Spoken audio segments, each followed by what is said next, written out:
សូមចូលរួមអបអរសាទរបងប្អូនកម្មកររោងចក្រទទួលបានប្រាក់សហួយធ្វើដំណើរ$2.50ក្នុងមួយខែបន្ថែមពីលើប្រាក់សហួយធ្វើដំណើរនឹងស្នាក់នៅដែលកំពុងអនុវត្តដែលជាវិធានការបណ្ដោះអាសន្នអំឡុងពេលមានវិបត្តិប្រេងឥន្ធនៈជាសកលនៅរុស្ស៊ីថ្ងៃទី20ខែមិនិនាឆ្នាំ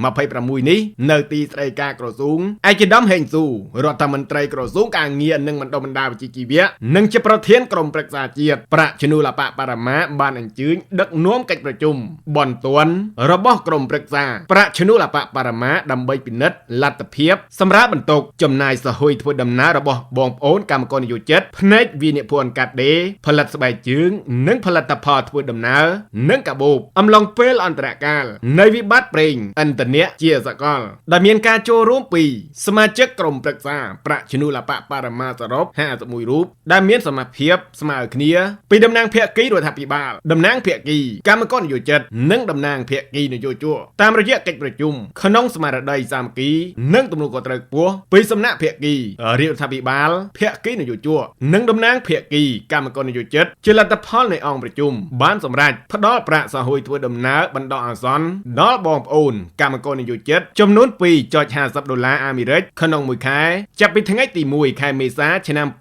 2026បន្ថែមពីលើប្រាក់សហួយធ្វើដំណើរនិងស្នាក់នៅដែលសហគ្រាសក្រុមហ៊ុនរោងចក្រកំពុងអនុវត្តរហូតដល់ស្ថានភាពតម្លៃប្រេងឥន្ធនៈវិលត្រឡប់មកប្រកបដីភាពវិញតំណាងភាគីកម្មករនិយោជិតបានថ្លែងអំណរគុណចំពោះសម្ដេចមហាបវរធិបតីហ៊ុនម៉ាណែតនាយករដ្ឋមន្ត្រីនៃប្រជាជាតិកម្ពុជាដែលបានចាត់វិធានការជាបន្តបន្ទាប់ក្នុងការធានានៅការបែងចែកនិងផ្គត់ផ្គង់ប្រេងឥន្ធនៈនិងកាត់បន្ថយពន្ធអាករលើការនាំចូលប្រេងឥន្ធនៈនានាដើម្បីកាត់បន្ថយតម្លៃលក់រាយប្រេងឥន្ធនៈសម្ដៅកាត់បន្ថយការចំណាយសហួយធ្វើដំណើររបស់ប្រជាពលរដ្ឋនិងបងប្អូនកម្មករនិយោជិតអំឡុងពេលវិបត្តិប្រេងឥន្ធនៈជាសកលនិងសូមថ្លែងអំណរគុណដល់ភាគីនយោជកដែលបានឆ្លើយតបវិជ្ជមាននិងមានលក្ខណៈពិសេសនិងចូលរួមបន្ថែមជាមួយរដ្ឋាភិបាលក្នុងការជួយសម្រាប់បន្ទុកចំណាយក្នុងកលៈទេសៈដ៏លំបាកនេះឯកឧត្តមហេងស៊ូបានបញ្ជាក់ថាលទ្ធផលនេះ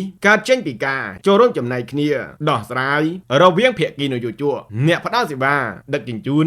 និងរដ្ឋាភិបាលបានថ្លែងអំណរគុណយ៉ាងជ្រាលជ្រៅចំពោះអង្គប្រជុំពិសេសតំណាងភាគីនយោជិតនិងតំណាងភាគីនយោជកដែលបានចំណាយពេលវេលាដ៏មានតម្លៃចូលរួមនិងពិភាក្សាយ៉ាងផុសផុលរហូតសម្រេចបាននៅលទ្ធផលផ្លែផ្កាដែលបង្ហាញពីភាពចាស់ទុំនៃយន្តការត្រីភាគីរបស់កម្ពុជាក្នុងការធានា